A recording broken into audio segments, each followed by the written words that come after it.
Kumusta po si Dr. Mila de la Paz at bilang isang doktora at isa ring babae, inilaan ko ang aking karera sa kalusugan at kapakanan ng mga kababaihan habang sila ay naglalakbay sa bawat yugto ng buhay.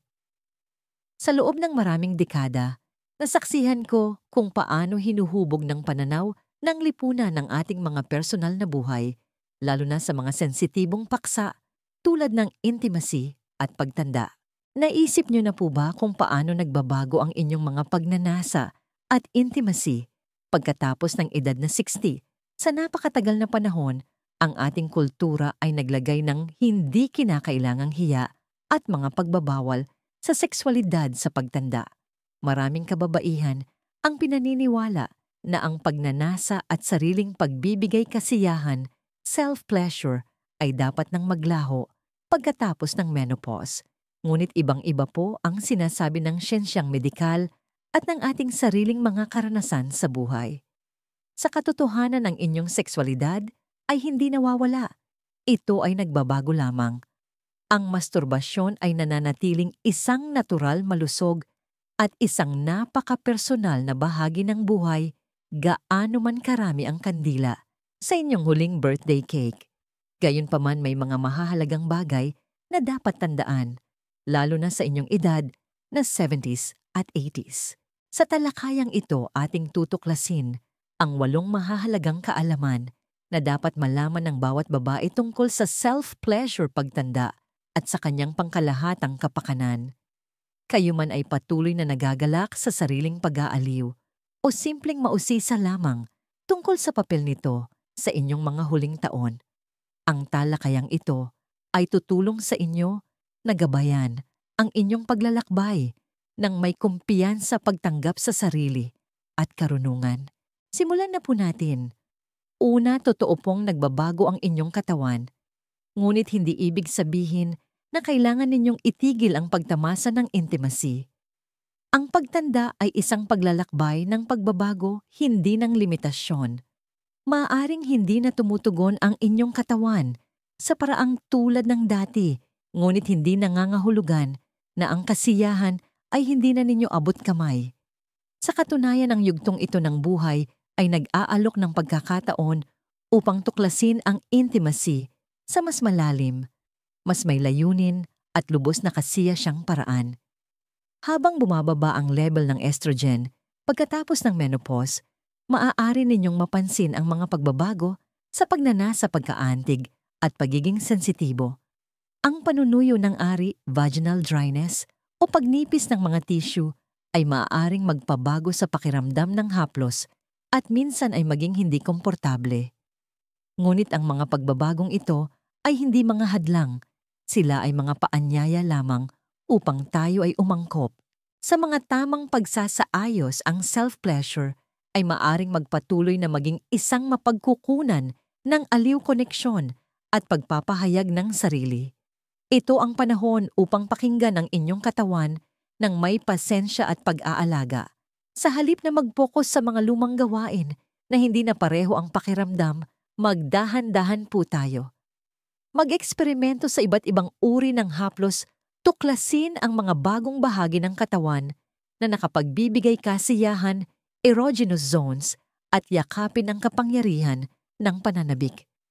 Ang paggamit ng dekalidad na lubricant ay napakahalaga at maaring lubos na mapahusay ang pakiramdam, habang ang paghinga ng may kamalayan, mindful breathing, ay makakatulong na palalimin ang kasiyahan. Ang kasiyahan ay hindi lamang tungkol sa tindi. Ito ay tungkol sa pagiging present. Ginugol ninyo ang isang buong buhay sa pag-aaral, pag-unlad at paglago. Ang inyong sexualidad ay hindi exempted dito. Ito ay hindi ang katapusan ng intimacy. Ito ay isang bagong kabanata lamang kung saan ang kasiyahan ay hindi na tungkol sa performance, kundi sa muling pagtuklas kung ano ang nagpapadama sa inyo na kayo ay buhay. Pangalawa, mahalagang maunawaan na ang masturbasyon ay nakakatulong sa kalusugan ng puso. Ngunit pakinggan po ninyo ang inyong katawan. Ang inyong puso ay higit pa sa isang organ na nagpapanatili sa inyong buhay. Ito ang ritmo ng inyong kapakanan, ang pulso ng inyong mga emosyon at ang sentro ng inyong sigla. Habang kayo ay tumatanda, ang pag-aalaga sa inyong puso ay nagiging mas mahalaga at iilan lamang ang nakakaalam na ang intimacy, kabilang ang self-pleasure, ay maaaring gumanap ng isang papel sa pagpapanatili nitong malakas. Ang pakikilahok sa sexual na aktibidad kahit sa anyo ng masturbasyon ay maaaring makatulong na mapabuti ang sirkulasyon, bawasan ng stress at itaguyod ang paglabas ng endorphins, ang mga natural na chemical na nagpapadama sa inyo ng ginhawa at kapanatagan. Maaari rin itong mag-ambag sa mas mahimbing na pagtulog, mas mababang presyo ng dugo at mas malakas na immune system. Ngunit tulad ng pagbabago ng katawan sa paglipas ng panahon, gayon din ang mga limitasyon nito. Kung mayroon kayong kasaysayan ng sakit sa puso, alta presyon, o iba pang alalahanin sa cardiovascular, mahalagang bigyang pansin kung paano tumutugon ang inyong katawan sa pagkaantig at pisikal na pagsisikap. Normal ang pagbilis ng tibok ng puso, ngunit kung nakakaranas kayo ng pagkahilo, paninikip ng dibdib o hirap sa paghinga, ito ay isang senyales na magdahan-dahan at humingi ng payong medikal. Ang kasiyahan ay hindi dapat isakripisyo ang inyong kapakanan. Sa halip na ituring ang pagtanda bilang isang hadlang, yakapin ito bilang isang pagkakataon upang maging mas nakaayon sa inyong katawan, kumilos, sa bilis na komportable para sa inyo. Unahin ang pagre-relax kaysa sa tindi at tandaan na ang kasiyahan ay hindi lamang tungkol sa pakiramdam. Ito ay tungkol sa pangkalahatang kalusugan, balanse at pag-aalaga sa sarili. Pangatlo, bagamat maaaring maibsan ng masturbasyon ang kalungkutan, hindi ito kapalit ng koneksyon sa ibang tao. Ang kalungkutan ay isang tahimik na kirot, isa na dahan-dahang namumuo, madalas na hindi napapansin, hanggang sa ito ay maging isang palaging presensya. Habang tayo ay tumatanda, nagbabago ang buhay. Maaaring pumanaw ang kabiyak, lumipat ng tirahan, ang mga kaibigan nagiging abala, ang mga anak sa kanilang sariling buhay. Ang mundo na dati puno ng koneksyon ay maaring parang lumiliit. Sa mga sandaling ito, ang self-pleasure ay maaring mag-alok ng higit pa sa pisikal na kaluwagan. Maari itong maging mapagkukunan ng aliw, isang paalala na ang inyong katawan ay tumutugon pa rin, sa haplos naghahanap pa rin ng init at pag-aari pa rin ninyo. Maari nitong pag-aani ng stress, pakalmahin ng isip, at magdala ng pakiramdam ng pagre-relax kahit na ang gabi ay tila mahaba at ang katahimikan ay lumalalim. Ngunit habang kayang paginhawahin ng masturbasyon ang katawan, hindi nito kayang palitan ang hindi mapapalitan ang pakiramdam ng pagkakaroon ng kasama ng magkasabay na pagtawa ng isang kamay na umaabot pabalik kapag iniabot mo ang sayo. Ang haplos ay higit pa sa pisikal. Ito ay emosyonal. Ang init ng ibang tao, ang presensya ng isang taong nakakakita at nakakaunawa sa iyo ay pumupuno sa isang espasyo na hindi kayang punan ng sariling pag-aaliw lamang. Ang kalungkutan ay hindi nawawala kapag tayo ay bumabalik sa ating sarili. Ito ay naglalaho kapag hinahayaan nating humakbang pasulong upang hanapin ang koneksyon sa mga paraang nagpapalusog sa kaluluwa. Ang isang kasiyasyang buhay sa inyong mga huling taon ay hindi lamang tungkol sa pagpapanatili ng pisikal na kalusugan, kundi pati na rin sa pag-aalaga ng mga relasyon. Sumali sa isang community group, tawagan ng isang matalik na kaibigan, humanap ng mga lugar kung saan mahalaga ang inyong presensya. Ang self-pleasure ay maaring maging bahagi ng inyong kapakanan, ngunit ang tunay na katuparan ay nagmumula sa pagmamahal sa sarili at sa pagmamahal na ibinabahagi natin sa iba. Pang-apat, alamin na maaaring makaapekto ang gamot sa inyong libido, ngunit may mga solusyon. Ang katawan ay isang maselang balanse ng mga sistema, at habang tayo ay tumatanda, ang mga gamot ay kadalasang nagiging isang kinakailangang bahagi ng pagpapanatili ng kalusugan. Ang mga tableta para sa alta presyon, osteoporosis, depression o mga issue sa thyroid ay maaaring makatulong sa atin na mabuhay ng mas matagal, ngunit maaari rin silang magdulot ng hindi inaasahang mga pagbabago, lalo na pagdating sa pagnanasa, pagkaantig at kasiyahan. Maaaring matuklasan ninyo na ang sigla na dating madaling mag-alab ay nangangailangan na ngayon ng mas maraming pagsisikap o ang mga pakiramdam ay tila mapurol malayo na parang may isang mahalagang bagay na humina. Ito ay hindi isang kabiguan ng katawan, kundi isang side effect ng mga gamot na nagpapanatili sa paggana nito. Ang magandang balita ay ang pagkawala ng libido ay hindi isang hindi maiiwasang kapalaran. Ito ay isang hamon na maaring tugunan. Makipag-usap ng bukas sa inyong doktor nang walang pag-aalinlangan o kahihiyan. Maaaring may mga alternatibong gamot na may mas kaunting side effects mga dosis na isinaayos upang maibalik ang balanse o kahit na mga localized hormone treatments na ligtas na sumusuporta sa inyong sexual na kalusugan. Ang maliliit na pagbabago sa pamumuhay, pagpapabuti ng sirkulasyon sa pamamagitan ng ehersisyo, pamamahala sa stress at pag-uuna sa dekalidad na tulog ay maaari ring makatulong na muling pag-alabin ang pagnanasa. Ang kasiyahan ay isang pangunahing bahagi ng kapakanan, hindi isang luho na para lamang sa mga bata. Kung may nararamdaman kayong hindi tama humanap ng mga sagot, ang inyong sexualidad ay hindi dapat manatili sa anino ng pagtanda o ng gamot. Ito ay nararapat sa atensyon pangangalaga at mga solusyon na nagpaparangal sa inyong karapatan na makaranas ng katuparan sa bawat yugto ng buhay. Panlima, tandaan na mahalaga ang bukas na komunikasyon tungkol sa sexual na kalusugan kahit na kayo ay single.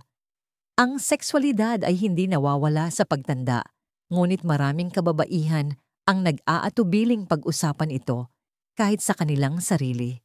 Dahil man sa pagpapalaki mga nakaraang relasyon o mga inaasahan ng lipunan, madalas ay mayroong hindi nasasabing tuntunin na ang intimacy ay nagiging isang pribado o kahit hindi nababanggit na paksa sa mga huling taon. Ngunit ang pananahimik ay hindi makakatulong sa inyo. Ang bukas na komunikasyon sa isang doktor man, isang pinagkakatiwalaang kaibigan, isang kapatid, o sa simpleng pagninilay sa sarili ay maaring maging susi sa pag-unawa at pagyakap sa yugtong ito ng inyong sexual na kalusugan. Kung kayo ay single, madaling maniwala na ang mga usapang ito ay hindi para sa inyo na kailangan lamang ito sa loob ng mga relasyon. Ngunit ang inyong kapakanan ay hindi nakadepende sa isang kapareha. Ang inyong mga pangangailangan, ang inyong mga pagnanasa, ang inyong mga karanasan ay nananatiling balido ibinahagi man sa iba o hindi. Kung ang mga pagbabago sa libido, pagkaantig o ginhawa ay nakakaapekto sa inyo, ang pakikipag-usap sa inyong healthcare provider, lalo na sa inyong gynecologist, ay maaaring humantong sa mga tunay na solusyon, mga pagsasaayos sa gamot local estrogen therapy o mga pamamaraan na nagpapahusay ng kasiyahan. Ang pagtanda ay hindi nangangahulugang pagsuko sa katuparan. Nangangahulugan ito ng pagharap dito ng may kaalaman, kumpiyansa at paggalang sa sarili. Ang inyong katawan at ang inyong kasiyahan ay karapat-dapat pag-usapan, karapat-dapat bigyang prioridad at karapat-dapat ipagdiwang.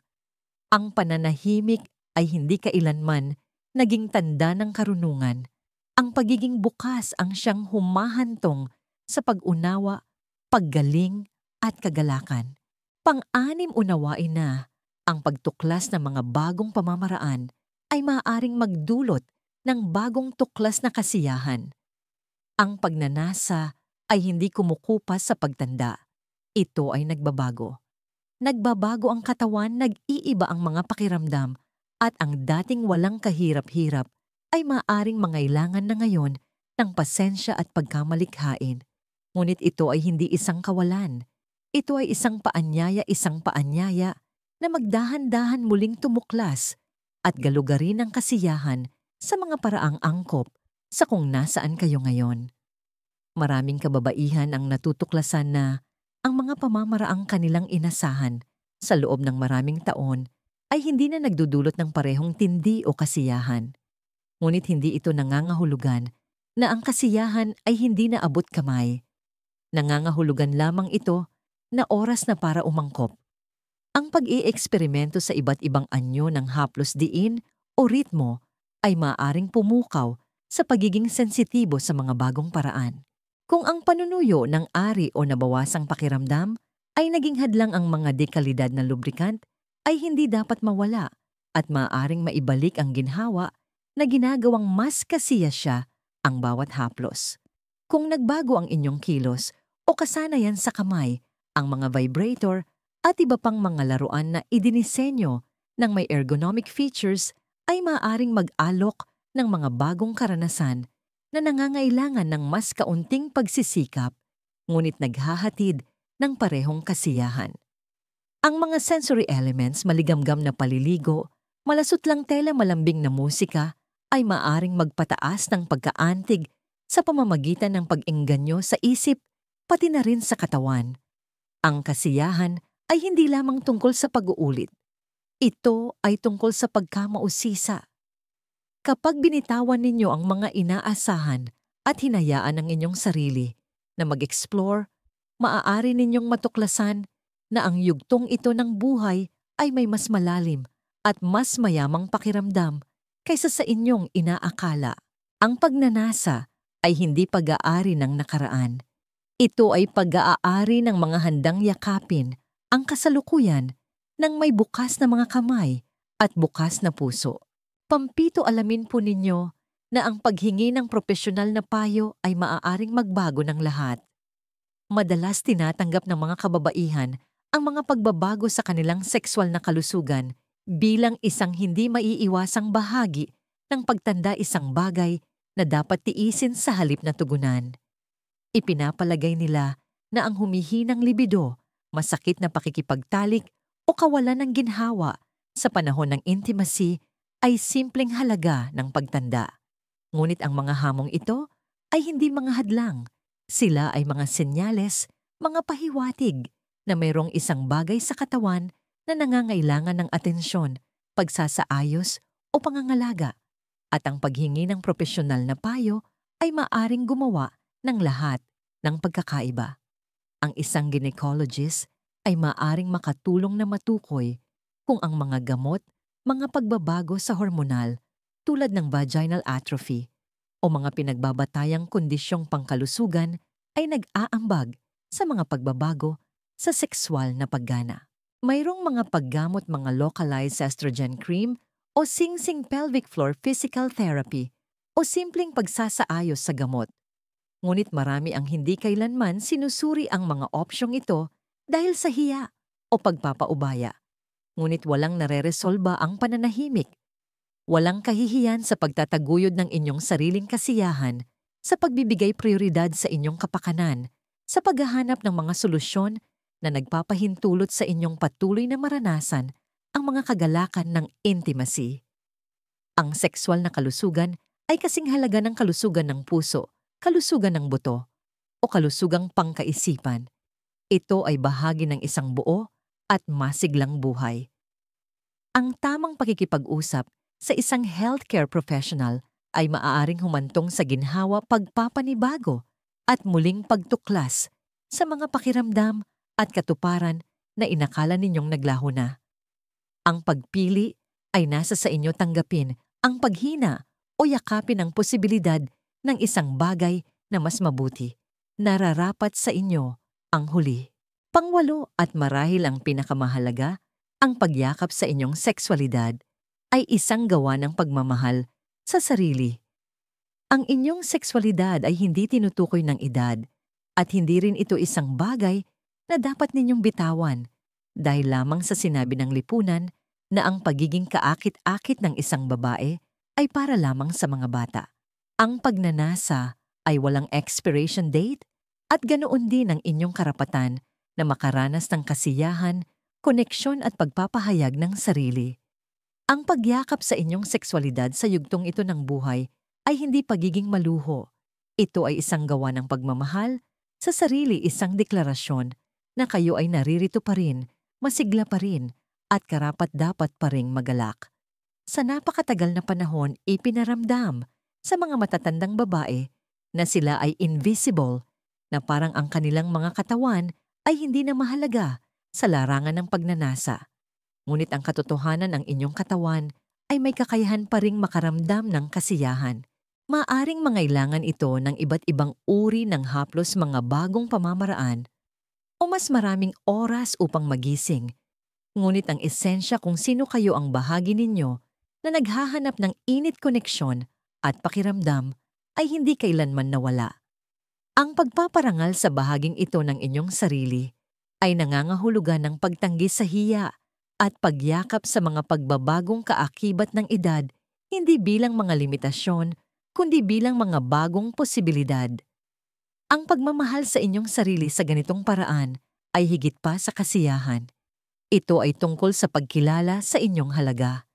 Ito ay tungkol sa pagpapahintulot sa inyong sarili na makaramdam ng ginhawa, maghanap ng aliw at alagaan ang isang bahagi ng inyong sarili na kasing halaga ng inyong isip at puso. Hindi kayo masyadong matanda para sa kasiyahan. Nasa tamang edad kayo para angkinin ito ng walang paghingi ng paumanhin. Konklusyon, isang buhay na ganap na niyayakap. Ang pagtanda ay hindi pagkawala ng sigla at hindi rin ito pagsuko sa paghina. Ito ay isang pagbabago at ebolusyon tungo sa isang yugto ng buhay kung saan ang karunungan ay sumasalubong sa karanasan, kung saan lumalalim ang kamalayan sa sarili, at kung saan ang kasiyahan pisikal, emosyonal at espiritual ay maaring magkaroon ng bago at malalim na kahulugan. Maaring nagbago ang inyong katawan, ngunit ang esensya kung sino kayo ay nananatili. Kayo pa rin ay isang babaeng may kakayahang magnasa, karapat-dapat sa intimacy, at may karapatan sa kagalakan sa anumang anyo nito. Sa napakatagal na panahon, ipinataw ng lipunan ang pananahimik sa paligid ng sexualidad sa mga matatandang babae na para bang ang kasiyahan at intimacy ay mga luho na nakalaan-alaan lamang sa kabataan. Ngunit walang tuntunin na nagsasabing kumukupas ang pagnanasa kapag dumarami ang taon. Ang katotohanan ay ang inyong katawan ay sa inyo pa rin upang galugarin, may kakayahan pa rin kumonekta, at karapat-dapat pa rin sa atensyon at pangangalaga. Sa pamamagitan man ng self-pleasure o ibinahaging intimacy, ang pagyakap sa inyong sexualidad ay hindi tungkol sa pagkapit sa nakaraan. Ito ay tungkol sa pagpaparangal sa kasalukuyan. Ito ay tungkol sa pagkilala na ang katuparan sa lahat ng anyo nito ay hindi isang bagay na inyong kinakalakihan, kundi isang bagay na muli ninyong binibigyang kahulugan sa paglipas ng panahon. Kung iba na ang tugon ng inyong katawan, kaysa dati, hayaang palitan ng pagkamausisa ang pagkadismaya. Kung sinasabi ng lipunan na ang pagnanasa ay hindi na mahalaga sa inyong mga huling taon, hayaang lunurin ng pagtanggap sa sarili ang ingay na yon. Kung may mga pisikal na limitasyon na lumitaw, hayaang maging gabay ninyo ang pag-angkop sa halip na pagpapaubaya. Isang mahalagang aral bilang inyong doktora at bilang isang kapwa babae, isa sa pinakamahalagang aral sa buhay na maibabahagi ko ay ito. Ang pinakadakilang regalo na maibibigay ninyo sa inyong sarili ay ang kalayaang makaranas ng kasiyahan ng walang hiya, walang pag-aalinlangan, at walang paghingi ng paumanhin. Ginugol ninyo ang isang buong buhay sa pag-aalaga, sa iba, sa pag-aasikaso, sa mga responsibilidad, at sa pagharap sa maraming hamon ng mundo. Ngayon, higit kailanman ito ang inyong panahon upang parangalan ang inyong mga pangangailangan, yakapin ang inyong katawan, at ipagdiwang ang lalim ng kung sino kayo. Ang pagtanda ay hindi ang katapusan ng intimacy. Ito ay isang pagkakataon upang matuklasan ito sa mga bago at makabuluhang paraan. Ang tanong ay hindi kung maaari pa kayong makaranas ng kasiyahan. Ito ay kung handa ninyong payagan ang inyong sarili na gawin ito. Hindi kayo masyadong matanda para makaramdam, mag-explore at magnasa. Nasa yugto na lamang kayo ng buhay kung saan sa wakas ay magagawa ninyo ito ayon sa inyong sariling mga tuntunin. Ang mga aral na ito ay nilalayong magbigay inspirasyon sa inyo na mamuhay ng buo at totoo. Ngayon nais ko namang marinig ang inyong saloobin. Maglaan po ng sandali upang magnilay at ibahagi ang isang bagay na inyong natutunan at balak na isabuhay. Suportahan natin ang isa't isa sa paglalakbay na ito tungo sa pagyakap sa mga katotohanan ito. Kung nakatulong sa inyo ang impormasyong ito, mangyaring mag-iwan ng komento kasama ang inyong mga iniisip. Malaki po ang halaga ng inyong feedback. Huwag kalimutang i-like, i-share ito sa inyong mga kamag-anak at kaibigan at mag-subscribe para sa mas marami pang nilalamang tulad nito. Salamat sa pagsama ninyo sa akin ngayon at naway mamuhay tayo ayon sa ating sariling mga tuntunin.